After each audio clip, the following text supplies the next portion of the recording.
그날 밤에 갈대아 왕 벨사살이 죽임을 당하였고, 그래서 우리가 지난 시간에 벨사살이 귀족들, 귀인들 1000명을 초대해서 잔치를 벌이는데 큰 손이 나타나 메네 메네 데겔 우 바르신 이렇게 글씨를 썼다. 그 글씨의 내용이 뭐냐 하면 네가 저울에 달아 함량 미달이다. 하나님께서 역사 속에 너를 왕으로 세울 수가 없구나. 네가 자격 미달이다. 그래서 그 글의 해석을 다니엘이 해 주었고, 그날 밤 하나님이 그 벨사살의 생명을 거두어 가셨어요. 그래서 5장을 끝으로 이제 바벨론 제국이 무너지는 그런 역사의 소용돌이 속에 이제 6장은 이렇게 시작합니다. 다리오가 자기 뜻대로 고관 120명을 세워 전국을 통치하게 하고, 이렇게 시작을 해요. 자, 그런데 이제 이 바벨론 제국에서 느부갓네살 왕을 무릎 꿇렸던 유일한 신하 누구예요? 다니엘이에요. 또 바벨론의 운명이 다해가는 그 마지막 순간에 손가락이 나타나 쓴 글을 해석해준 그 영적인 사람 다니엘이에요. 그런데 이 다니엘은 사실은 누구냐 하면 유다에서 포로로 끌려온 사람이에요. 그러니까 바벨론 제국의 정통성을 잇는 신하들 입장에서 볼 때는 기분 나쁜 거죠. 포로로 끌려온 주제에. 그런데 그 새로운 왕조, 이제 우리는 페르시아라고 그렇게 알고 있죠. 이 페르시아가 세워질 때 새로운 그 왕이 이 다니엘을 아주 적극적으로 신뢰를 하는 거예요. 그래서 시기하고 질투하는 새로운 제국의 신하들, 그 사람들이 어떻게 이 다니엘을 좀 올무에 빠뜨릴까, 이 다니엘을 좀 함정에 빠뜨릴까, 다니엘을 모함할 수 있는 방법이 뭘까? 그 사탄 마귀가 그러잖아요. 어찌하든지 우리를 올무에 빠뜨리려고 하고, 또 우리를 넘어뜨리려고 하고, 어떻게 해서든지 아무리 그 사람의 하나님이 기뻐하시고 긍정적인 그런 면이 있다 할지라도 그것을 애써서 보지 않으려고 하죠. 이 대적자들은 어떻게 해서든지 함정에 빠뜨려서 그를 넘어지게 하려는 것이 존재의 목적이에요. 이게 사탄이 하는 일이에요. 그래서 이 신하들이 저 다니엘을, 우리의 경쟁자를 좀 어떻게 하면 좀 골탕을 먹일까, 함정에 빠뜨릴까, 제거할 수 있을까. 그래서 신하들이 아주 다니엘을 관찰합니다. 이 사람이 어떻게 해야 좀 이 사람을 제거하고 우리의 그 경쟁 구도를, 우리 바벨론의 정통성을 가지고 좀 저 대적자를 제거할 수 있을까? 자, 그럼 2절 한번 같이 읽어보겠습니다. 2절 다 같이 읽겠습니다. 시작. 또 그들 위에 총리셋을 두었으니 다니엘이 그 중에 하나니 이는 고관들로 총리에게 자기의 직무를 보고하게 하여 왕에게 손해가 없게 하려 함이었더라. 네, 고관들 입장에서 볼 때는 다니엘이 자기 위에 군림해서 세워져서 자기들을 통솔하는 것이 얼마나 고가웠겠습니까? 그래가지고 아주 기분이 나쁜 상황이에요. 근데 다리오 왕은 다니엘을 적극적으로 기용을 하고 그를 전국을 다스리는 3명의 총리 중에 한 사람으로 세웠습니다. 자, 그러면 이제 우리가 이 정도로 하고 4절 5절을 일단 한번 좀 읽고 이 다니엘에 대해서 우리가 조금 더 생각을 해보겠습니다. 4절 5절입니다. 시작. 이에 총리들과 고관들이 국사에 대하여 다니엘을 고발할 근거를 찾고자 하였으나 아무 근거 아무 허물도 찾지 못하였으니 이는 그가 충성되어 아무 그릇됨도 없고 아무 허물도 없음이었다. 그들이 이르되 이 다니엘은 그 하나님의 율법에서 근거를 찾지 못하면 그를 고발할 수 없으리라 하고. 여기 그들이 이르되 이 다니엘은 그 하나님의 율법에서 근거를 찾지 못하면 이렇게 돼 있는데 이게 뭐냐 하면 그가 섬기는 하나님을 향한 신앙에서 올무, 함정 이것을 찾지 못하면 다른 곳에서는 찾을 방법이 없다.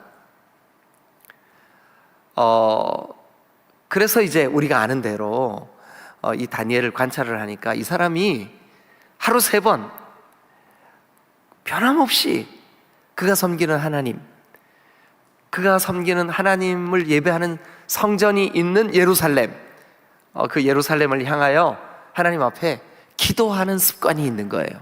옳지.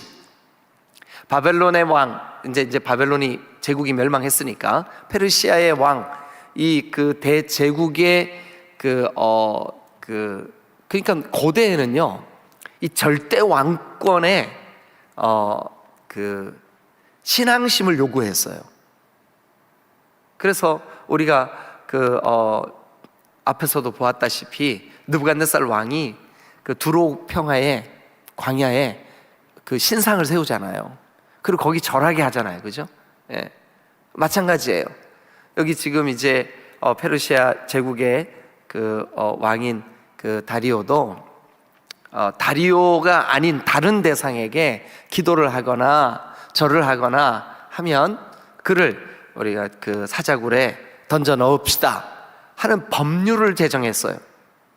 그러니까 이거는 다니엘 한 사람을 함정에 빠뜨리기 위한 그 적들의 그 아주 계략이었어요. 그죠? 그래서 6절에 보면 6절과 7절에 보면 그들이 세운 계략에 대한 구체적인 내용이 나와요. 자, 6절 7절 같이 한번 읽겠습니다. 시작. 이에 총리들과 고관들이 모여 왕에게 나아가서 그에게 말하되 다리오 왕이여 만수무강하옵소서. 나라의 모든 총리와 지사와 총독과 법관과 관원이 의논하고 왕에게 한 법률을 세우며 한 금령을 정하실 것을 구하나이다. 왕이여 그것은 곧 이제부터 30일 동안에 누구든지 왕 외에 어떤 신에게나 사람에게 무엇을 구하면 사자굴에 던져넣기로 한 것이니이다. 네, 이거 완전히 진짜 그 다니엘 한 사람을 잡기 위한 그 고관들 또 그 나라의 모든 신하들 또 총리들 총동원돼 가지고, 그러니까 이제 처음에 한두 사람의 의견이었겠죠. 그런데 다니엘에 대하여 고발하고자 하는 이 사탄 마귀가 하는 그런 그 성격과 똑같이 이 백성들의 고관들이 작전을 짜서 다니엘을 어떻게 해서든지 제거해야 되겠다. 그래서 찾다가 저자가 그가 섬기는 하나님께 저렇게 날마다 기도하는구나, 저걸로 올무를 지워야 되겠다. 그래서 이제 그들이 왕에게 법령을 제정하자고 제안을 하죠. 그런데 왕도 알죠. 요놈들이 다니엘을 잡으려고 하는구나, 알죠. 그러나 이 사람들의 그 치밀함, 원래 사탄 마귀가 하는 짓은 아주 치밀해요. 그리고 아주 정말 뭐라 그래야 될까요? 아주 간교해요. 그래서 이제 왕에게 그 어인을 좀 찍어달라고, 그것도 다시는 누구라도 패할 수 없는 어인을 찍어달라고. 그 어인이 내용이 뭐예요? 30일 동안 왕이 아닌 다른 대상에게 기도하거나 또 절을 하거나 이렇게 하는 사람은 굶주린 사자굴에 던져버리는 그런 그 법령을 제정을 하죠. 자, 여러분, 이제 위기입니다. 다니엘에게 위기가 닥쳤습니다. 여러분, 우리의 신앙은 언제든지 위기에 드러나게 돼 있습니다. 위기가 딱 닥쳐보면 그 신앙이 참인지 거짓인지가 딱 드러납니다. 지금은 고인이 되었지만 전에 한동안 우리 그 방송이나 이런 데서 아주 많은 사람들에게 기쁨을 줬던 황수관 박사라는 분이 계셨어요. 아마 여러분 다 기억하실 거예요. 근데 이 사람이 연세대 의대 교수였었어요. 그런데 그 황수관 박사가 자기 이야기를 한번 방송에 나와서 하는 적이 있었어요. 그게 뭐였었냐 하면 자기가 6.25 때 어린 아이였었다는 거예요. 그래서 저 경상도 어디에 이제 살고 있었는데 전쟁이 났는데 인민군들이 거기까지 밀고 내려왔대요. 그래가지고 막 주변에서 총소리가 막 어마어마하게 크게 들리고 막 폭탄이 터지고 그런데 자기 마을에도 인민군들이 쳐들어온 거예요. 그래서 황급히 피난을 가는데 막 보따리를 싸고 막 애들 뭐 여러 남매니까 손을 잡고 이렇게 가는데 자기 집 마당에 폭탄이 꽝 떨어졌대요. 그런데 보니까 아버지는 아주 막 잽싸게 그냥 담 너머에 돌담 너머에 팍 몸을 숨기더라는 거예요. 근데 어머니는 그 와중에 새끼들을 자기 몸으로 확 덮어가지고 새끼들을 보호하더라는 거예요. 아버지는 자기 몸을 보호하고 어머니는 새끼들을 보호하더라는 거예요. 그래서 황수관 박사가 나중에 커서 그때 그 기억이 이렇게 나면서 그런 생각이 들더래요. 야, 모성애라는 게 이렇게 대단한 거구나.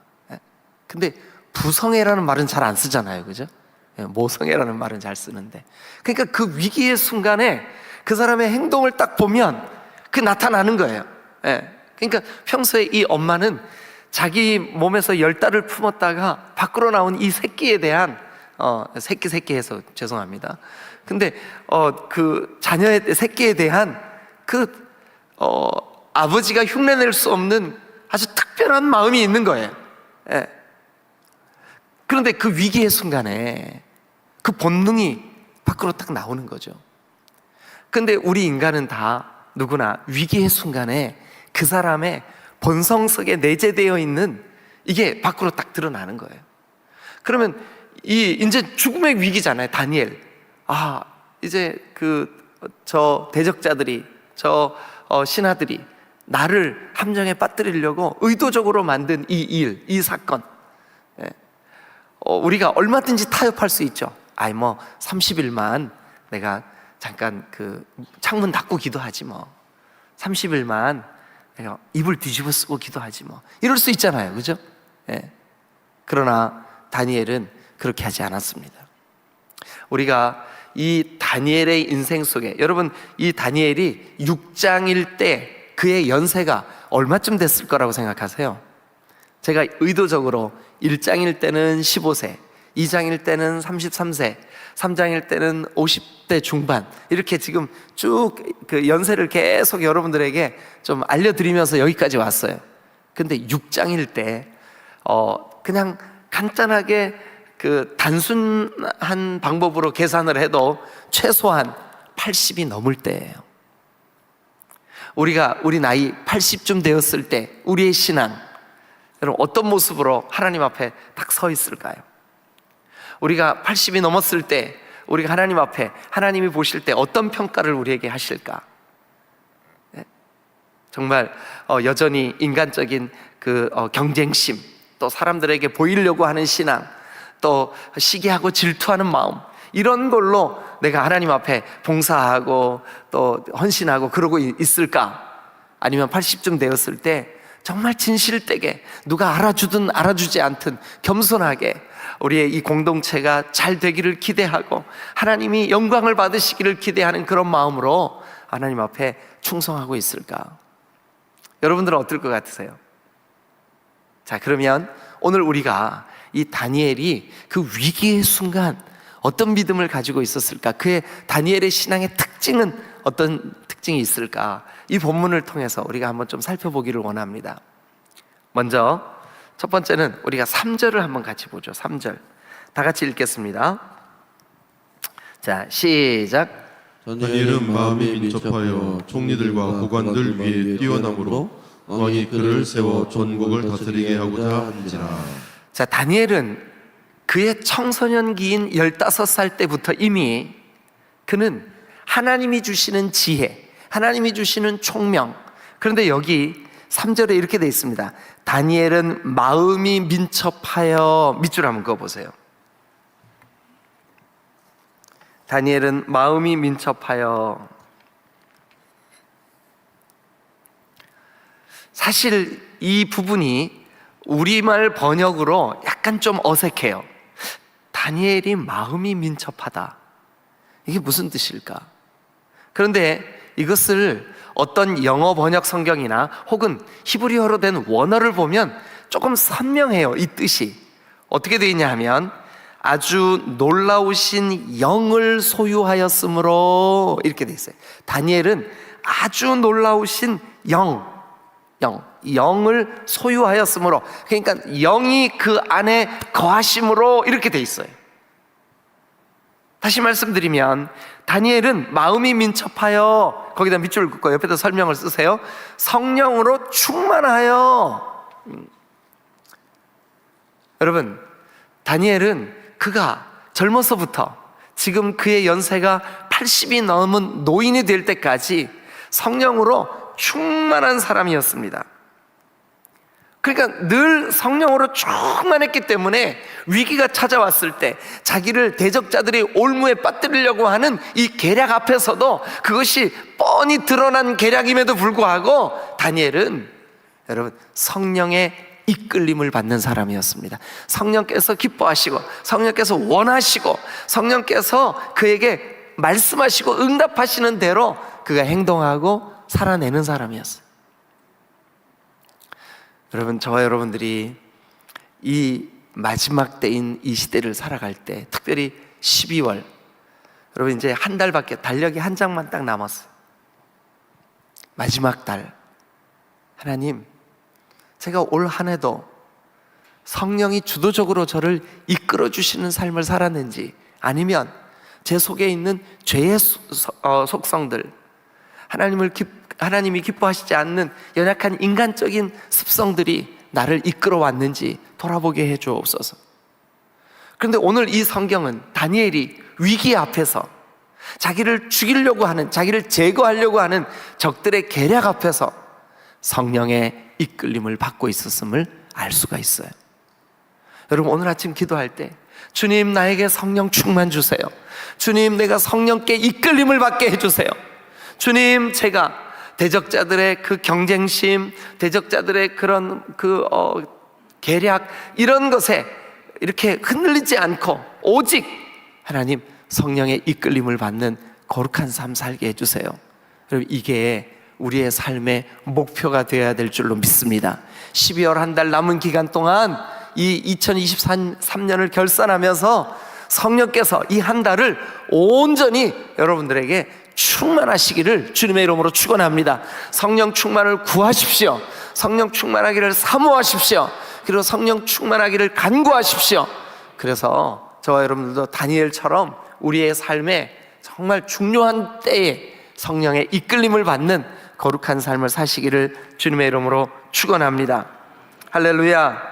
자, 그래서 이제 3절, 다니엘은 마음이 민첩하여, 거기를 밑줄 긋고, 다니엘은 놀라운 영으로 충만하여, 놀라운 영이 그의 속에 거하셨으므로. 자, 그 다음에 두 번째, 이제 그러니까 3절은요 다니엘이 거룩한 놀라운 영, 거룩한 영이 그 속에 거하심으로 총리들과 고관들 위에 뛰어났어요. 그러니까 총리들과 고관들보다 뛰어난 이유를 이 본문은 그가 성령의 이끌림을 받은 것으로 찾고 있다고요. 그러니까 우리가 매 순간마다 성령의 이끌림, 성령의 충만함, 성령의 도우심, 이것을 구하면 우리도 하나님께서 우리의 삶에 지혜를 주실 줄로 믿습니다. 자, 그 다음에 이제 4절을 다시 한번 읽겠습니다. 자, 4절 시작. 이에 총리들과 고관들이 국사에 대하여 다니엘을 고발할 근거를 찾고자 하였으나 아무 근거, 아무 허물도 찾지 못하였으나. 예, 됐습니다. 그러면 거기 보니까 아무 고발할 만한 허물, 아무 근거 찾았어요, 못 찾았어요? 찾지 못했어요. 여러분, 이거를 보니까 다니엘은 참으로 순결한 사람이었다는 걸 알 수가 있어요. 허물이 없어. 여러분, 사람이 어찌 허물이 없을 수 있습니까? 우리나라 속담에도 털어서 먼지 안 나는 사람이 어디 있을까라는 말이 있어요. 그런데 다니엘은 털었는데도 먼지가 나지 않았어요. 허물이 없었어요.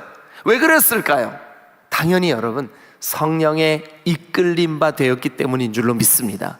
성령이 충만하였으므로 그는 그의 삶 속에 어찌 그의 그 속사람 안에 허물과 또 죄악됨이 없을 수 있겠습니까? 그러나 그런 것들이 있다 할지라도 성령의 충만함이 그 모든 것들을 능히 누르고 덮고 이길 수 있었음을 우리는 발견하게 돼요.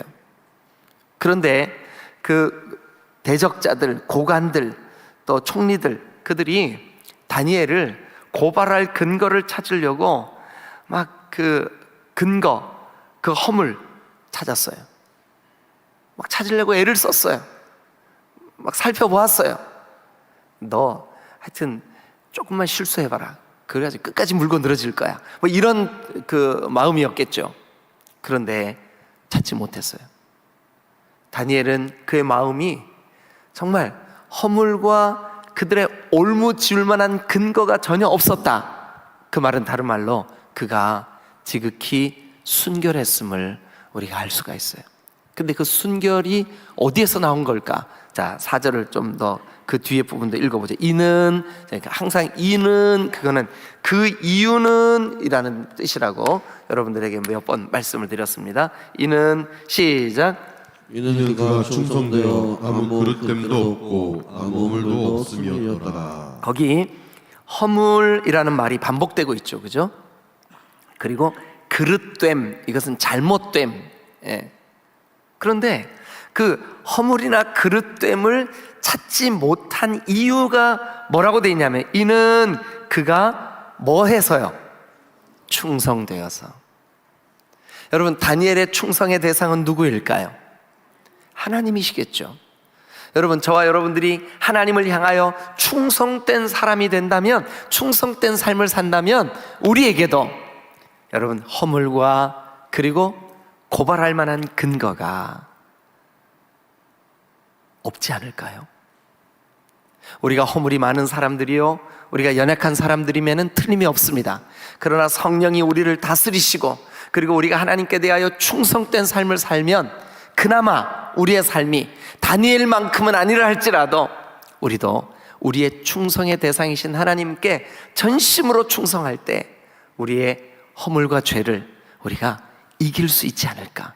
당연히 그리스도 예수께서 그 허물과 죄를 위하여 보배로운 피를 흘리시고 우리를 덮어주셨기에 우리가 그 허물과 죄가 사함을 받고 용서함을 받았습니다. 그런데도 불구하고 우리는 오늘 또 그리스도 예수의 보배로운 피를 의지하여 그분께 충성할 때 우리가 넉넉히 여러분 충성된 삶을 하나님께서 우리에게 허락해 주실 줄로 믿습니다. 다니엘이 그 위기의 순간, 참 그가 성령으로 충만했고, 그가 정말 그 충성되어 허물과 또 그 고발의 근거를 찾기 어려웠고, 그가 순결하여 그의 속에 진정으로 허물이 없었고. 여러분, 오늘 우리가 12월을 시작하면서 우리의 삶에 하나님, 우리에게도 이 정말 때가 악한 마지막 때를 사는 우리의 삶이 하나님을 향하여 충성되게 하여 주옵소서. 오늘도 성령이 나를 다스리시고 통치하셔서 아주 민첩한 그런 지혜로운 그런 삶을 살 수 있도록 도와주시옵소서. 여러분, 우리 생각은 우둔해요. 우리 생각은 어리석어요. 우리 생각은 죄악될 때가 많아요. 그러나 하나님의 성령으로 충만하면 성령이 주시는 생각, 성령이 주시는 마음의 깨달음, 성령이 주시는 그 하나님의 뜻에 합당한 삶, 여러분 우리로 하여금 정말 다니엘처럼 순결하고 다니엘처럼 성령 충만하며 다니엘처럼 충성된 그런 삶을 살 수 있게 도와주실 줄로 믿습니다. 오늘 시간이 없어서 이 정도까지만 하는데, 여러분들도 이런 방법으로 한번 그 6장을 쭉 끝까지 묵상을 해보시길 바랍니다. 그러면 다니엘이 이 위기의 순간에 어떤 인물이었을까? 그리고 우리는 이 마지막 때를 어떤 삶을 살아야 할까? 이것이 깨달아질 줄로 믿습니다. 12월 한 달, 이제 우리는 이 12월 달 2023년을 결산하고 우리가 되돌아보고 또 우리의 연약함을 주님 앞에 내어드리고 이렇게 해야 되는 그런 한 달이죠. 이 한 달, 그 첫날 여러분 주님 앞에 달려나오신 여러분들에게 권면합니다. 우리가 다니엘과 같이 우리의 삶이 정말 하나님 앞에 성령으로 충만하고 순결하고 그리고 하나님을 향하여 충성된 삶을 살아내시는 복된 한 달 되시기를 주님의 이름으로 축원합니다. 그래서 오늘 아침 기도하실 때 하나님 나에게 성령 충만 주세요. 하나님 나에게 정말 순결한 마음, 주님만을 사랑하는 마음, 주님께 충성된 마음 허락하여 주옵소서. 그렇게 12월을 살게 도와주옵소서. 그런 기도로 주님 앞에 나아가시기를 주님의 이름으로 축원합니다. 할렐루야, 할렐루야. 기도하시겠습니다.